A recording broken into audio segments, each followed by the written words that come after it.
So behind me is my 2004 Ford F150, otherwise known as the 11th gen F150, which is 04 to 08. And if you look back on my channel, you'll see that I have a bunch of videos installing affordable Amazon mods on this truck to give it a full facelift. Now I get a ton of comments asking for updates or asking how things are holding up. So today I'm going to try to cover all of that. And 3 years seems to be a pretty good time frame to let you guys know how it's holding up. But if you're new to my channel and just coming across this video, let me give you guys a quick recap of everything that we did to this truck. We did a 2.5-inch leveling kit, headlights, taillights, third brake light, grille, fog lights, seat covers, remote start, tonneau cover, tailgate soft open, spray-in bed liner, swing case toolbox, new antenna, and new lug nuts. The reason that I went with Amazon mods was for affordability. This is a 21-year-old truck after all, and I really just wanted to give it a nice facelift at a good price. When I first got this truck, it was completely stock, looked just like a grandpa truck, had a crazy rake to it, and who wants to drive around a completely stock grandpa truck? I don't, so I decided to go this route. I have a dream mod list, I'm sure we all do, but it was a little bit out of reach at the time, so this is the route that we went. When going the Amazon route, I always try to look for parts that have at least a 4-star rating and higher, and have a pretty good amount of reviews and purchase history, just to make sure that you're getting a decent part for the price. But you always have to take into consideration when you're looking for the cheapest part on Amazon, you win some and you lose some. And that is what we'll talk about next. We'll start in the front of the truck and work our way back and go over all of the Amazon mods that I did just about 3 years ago and give you guys an update and my opinion on them. And as I'm going along, if you guys purchase any of these parts or you have something similar, leave it down below in the comments. Let me know how your stuff is holding up. If you have any suggestions for different parts I should try out, put that all down below in the comments. So the first thing we have is a Rough Country 2.5-inch level kit. It's just a little spacer that goes above your factory strut and it levels out the front end because these trucks stock have the rear sitting a little bit higher than the front, so they kind of drive around like this. So this 2.5-inch level kit brings it nice and straight and improves the overall stance of the vehicle. I personally hate the look of raked trucks, so that was the first thing that I actually did to this truck, and for the price, you really can't beat it. So I'm gonna give the Rough Country 2.5-inch level kit 10 out of 10. The next thing we have are these Auto Saver 88 headlights. These have the switchback turn signal and running light built into it, and I also added LED headlight bulbs to this just to brighten up the headlights, and for the price, these have been great. I was a little skeptical at first because I've bought a ton of cheap headlights for different vehicles over the years off Amazon, and they get a lot of condensation and they fade very quickly. These ones have a one-way vent valve in the back, and I actually have had zero condensation in these ever. But I will say, after about a year and a half, the clear coat did start to get flaky on both of the headlights. I meant to do a reconditioning kit on them, but I ended up just pressuring off all the flakiness using a microfiber. Then they lasted another 6 to 8 months, I'd say. And then I started noticing only on the driver's side that there were some hard water spots that were sticking and it looked a little bit hazy. So I went ahead and used some Meguiar's plastic X on there, and by hand with the microfiber, it took it all away and they look great again. I've been meaning to do a reconditioning kit on them and reseal them, but they just haven't gotten that bad to the point where I felt like I needed to do that. So overall, I'd rate these about 7.8 out of 10. So I would buy these again. I do wish they were just a little bit cheaper than where they're priced at right now. But if you're looking for an affordable upgrade that'll last you some time, that may need a little bit of maintenance down the road, these headlights will do. I am looking into upgrading right now though. I'm just ready for a fresh look, not because they're completely broken. I just want to do a facelift 2.0. So the next thing is the infamous Ford grill. I got this off Amazon, but very quickly after that, they pulled all of these Ford grills off Amazon. There is some on eBay still. So if you go on eBay and type in Ford grill for 11th gen F150, they will pop up. I was really stoked on this grill at the time. I still like it. I meant to eventually get some spray paint match to paint match the outer trim, but I never got around to it. I kind of want to get a blank grill that's similar to this with some running lights in the middle of it, or maybe an LED bar in the middle of it. So I don't know if I should take the time and paint match this or just upgrade grills, but the finish on this has held up great. All of the center running marker lights still work great. This thing is solid. It's mounted on there. It's great quality for the price. They're all pretty much the same. So if you go on eBay, I'm sure you'll be able to find one. So I would personally rate this about a 9 out of 10. Okay, and down here is a little honorable mention. These LED fog lights are just some no-name, super cheap ones off of Amazon. I think they were about 25 bucks. I took out my factory fog lights, used the wiring that's connected to my headlight switch, spliced them in on each side, just bolted them on with some bolts I had laying in the garage, and these things have been awesome. So I just pulled the headlight switch back. That would normally turn on your fog lights. These little tiny LED bars turn on, work as your fog lights. These things are great for off-roading at night. And also I've used them when we're driving to the mountains late at night in Colorado, and they add just about enough brightness that you need coming out of your fog lights. So I'd rate these things about a 9 out of 10, especially for the price. The last thing up here in the front on the truck is this antenna, just a short stubby rubber antenna, about 20 bucks on Amazon. I've had pretty good luck getting antennas around that price range. I don't use the radio much, but it gets full signal. I did try one of the carbon fiber printed ones first, and it sun faded like crazy. This one's just rubber and like a matte black, so it's held up great. Not much to say, but it does look a lot better than having that super tall metal antenna that whacks everything. Okay, so now I'm gonna move to the inside and show you guys how things are holding up in there. Okay, so as we come inside, you can see I have my wife and my daughter in here, so they're just hanging out while I'm filming. They were hiking out there. Whoa, the door's closing on me, we're on a hill. They were hiking out there for a little bit, but they're taking a little bit of a break. So it is nice and sunny, but it's also cold right now. So we're on the inside and we're gonna talk about these seat covers. So these seat covers are pretty affordable, but as you can see, they do have some wear and tear. These seatbelt covers right here got the worst of it. These are completely falling apart. And then there's a few tatters and tears in these seats. Honestly, it's not that bad for how long they've been in the truck.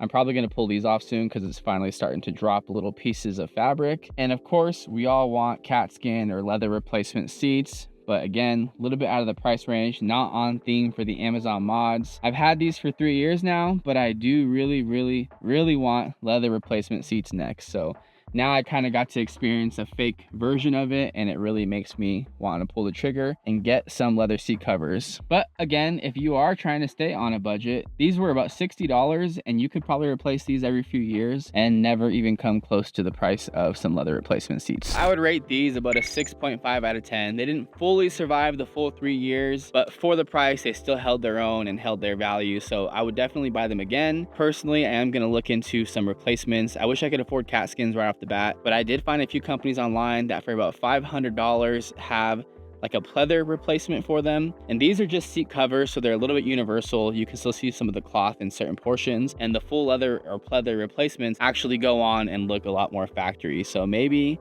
I'll do that soon. But if you have any suggestions or know of any companies that make them for this truck, leave that down below in the comments so I can check it out. And that's really it in the interior. So I'm gonna leave these two to keep hanging out and then move on to the next mod. What are you looking at me for? And by far, one of my favorite mods is my MPC remote starter kit. Being able to start the truck early in the morning when it's cold outside and have the heat running, and in summertime and have your AC running, is so worth it, especially living in Las Vegas. You're probably wondering why I'm all the way up here on this hill, and it's just because I wanted to give you guys a little example of the range. And that is by far one of my most favorite mods is my MPC remote starter kit. This thing was super simple to install. It came with everything you needed, and to shut it off, all you got to do is hold it again.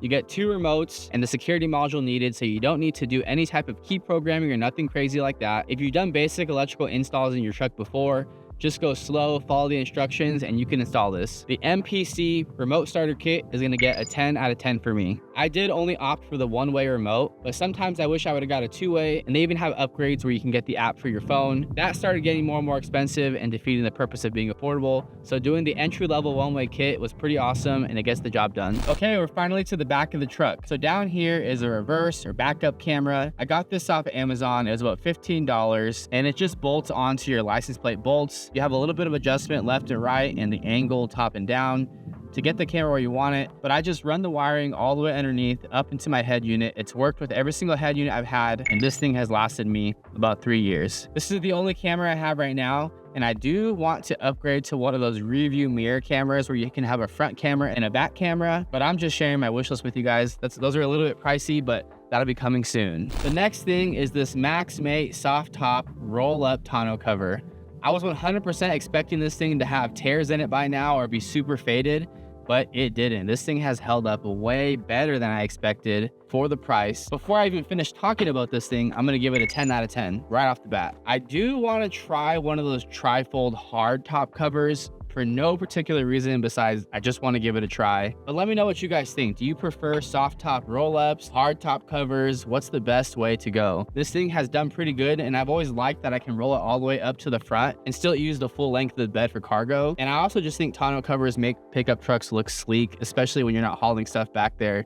It's a nice, cool, simple look. So this next mod is something that I thought was super cool, but it was very short-lived for me. I think it might have been my fault, but when you open your tailgate, is one of those soft drop, soft open little struts that goes over here. So the strut is actually still in here, This is where it's supposed to mount to, but you can see it got all loose. I think that I did not do a good job doing the nut insert. I used the little kit that it came with to put it in there. It was my first time using one, but I have since acquired a rib nut insert gun. So I'm gonna replace that, put it back together. It was one of my favorite mods. So I think it may have been user error on install. I'm gonna rate this thing a 9 out of 10. It's just a cool little add-on that makes your tailgate drop down nice and slow so you're not slamming it down. It really helps if you have something in your hands or you're just not prepared for the weight of your tailgate coming down on you. I think most newer trucks come with this built in now. So for the price, this thing's pretty cool. I would definitely get it again. So I'm gonna try to fix mine, but if not, I'll just order another one here soon. So the next thing is this Raptor liner by U-Pull spray in bed liner. This is gonna get a 9 out of 10. This has held up great for 4 years now. This is actually one of the first things I did when I got this truck. If you have the space, the tools, and the time to do this yourself, I would highly recommend it. It's held its color pretty good. Granted, I do have a tonneau cover covering it from the sun. And yes, it does have some chips here and there. Last year, I just got a spray can version of bed liner and just touched up some of it. I probably do that every other year or so. It doesn't really bother me too much, but it definitely protects the bed. And if you guys saw my bed before, it was in really, really rough shape. So we definitely wanted to get some spray and bed liner on this bed to protect it. So 100% recommend this Raptor liner, spray and bed liner. And then while we're back here, the next thing is this swing case, swing out toolbox. So this thing has a little lever that if you pull, it'll actually swing out of the way. You have your lid. It's a pretty nice toolbox. It's got a little tray on the top that you can take out and a compartment under there. It does lock up here at the top, so you do have a key to lock it. And then there is also a lock that goes here on the latch. That way it cannot be removed. So if you do want to remove it, you just take the lock off yourself and you can lift it up and take it out. So it's a little bit like a portable toolbox as well. But the one thing that I realized about this is it's not as big as it looks. I tried condensing all the tools that I carry in my truck to fit in here. I pulled it off for a while, but then I realized that I need gloves, I need rags, I need zip ties, I need tie downs and straps and all that kind of stuff. Almost fills up this entire box. So I want to get another box for the other side, but something about these is I do wish they were just a little bit cheaper. I'm gonna rate this a 7 out of 10, and it's really just because of the price and the size. But other than that, super functional. I love that it doesn't take up much space in the bed. Very rarely do I have to take this out to use the extra space. Most of the time I can fit everything that I need to in here with this still in the truck bed. The next thing are these spider tail lights. There's not really too much to say about these. I saw them on another truck. I thought they looked awesome. They have that modern running light on here that really makes the back end of the truck look a little bit newer to match the front end. These things have been great quality. They've needed no work. They were plug and play. I was lucky enough to score these in a trade, but now that I've had them for the price, I 100% would buy these if I needed taillights again. These taillights I'm 100% not bored of. I love the way they look. I love the way they look at nighttime. I'll try to put a clip in right here. So 10 out of 10 for these spider taillights. Now this is something that I've had a lot of bad luck with, is these third brake lights. Every time I've bought in a cheap version of these third brake lights, they just start to leak, they fade, they get condensation. I haven't really taken the time to look into anything else besides maybe buying an OEM one again, but I do want to have a more modern look to these. So I'm debating on buying another cheap version, taking it apart and resealing it myself, doing some kind of sealant on the cab side of the truck and trying to put one on and see how long it lasts me. But this is another part. If you guys have any recommendations, let me know down below in the comments. I think this is my second one in 3 years and it looks like total crap already, so I definitely need to replace that. The next thing is a locking gas cap. I picked this up off Amazon because the gasket on my gas cap actually was going bad, so I was getting an evap code, so I decided I might as well upgrade to a locking one. You never know when somebody wants to siphon all 24 gallons of your gas. This other key is actually for the swing case toolbox, and then this key is for the locking gas cap. So simple as getting in there, unlocking, then you're able to take the gas cap off, twist it on a few clicks, and then you lock it. And once it's locked, it just free spins. So people can try to twist it and it does nothing but spin infinitely. So locking gas cap, pretty cheap. I'm gonna go ahead and rate this 10 out of 10 because it's just simple, functional, and it gets the job done. Just make sure you don't lose your key. Okay, we have an update down low, down here on the wheels. So the lug nuts that came with this truck were like acorn style lug nuts, and they were really difficult to remove and put back on. So I picked up these locking lug nuts. I got them in black, just that's what I have on both my trucks. So I got them in black. I don't take great care of them. They're a little bit faded, so they look a little bit more like matte black now. Totally cool with me. I don't take them apart and clean them or anything like that. For the price, totally worth it. I give it a 9 out of 10. And then for the grand finale, last but not least, is some new hood struts. The hood struts on my truck were super blown out, so they'd hold up for a while, but then randomly I would just hear it slam out in the garage. It never slammed on me, but it did start to lower and lower and lower. These were under 20 bucks for the set. They snap right in, super simple, super easy. Now there's a lot more pressure to even close it, which feels great. And you can see how quickly it pushes that thing back open. So new hood struts, I'm gonna give these a 10 out of 10. So overall, would I recommend these mods 3 years later? The answer is absolutely 100% yes. I don't regret buying anything. It's all worth a shot for the price, for the experience, getting my hands on the truck. Doing a more daily driver and simplified build compared to my pre-runner build has been fun, and I definitely want to keep building on this and upgrading parts as time goes on. Of course, we all want new, awesome, badass trucks, but some of us are working with an 11th gen F150 and we just want to make this thing as cool as possible. So I'm going to keep thinking of new ways to refresh this truck and keep it nice and new and keep it on the road. I hope you guys enjoyed the video. If you guys want to see more detailed videos on how I installed most of these parts, go to my channel and search for that part and there'll be a video dedicated to that. You can also find links to all these parts and more down below in the description. It's an Amazon affiliate link, so I do get a small commission if you guys use my link, so I appreciate that. Give this video a like if you thought it was cool. Check out my other videos. Follow me on Instagram at JustKingAdrian, and we will be back with more videos. Peace. I didn't side. I did this to the camera. You did?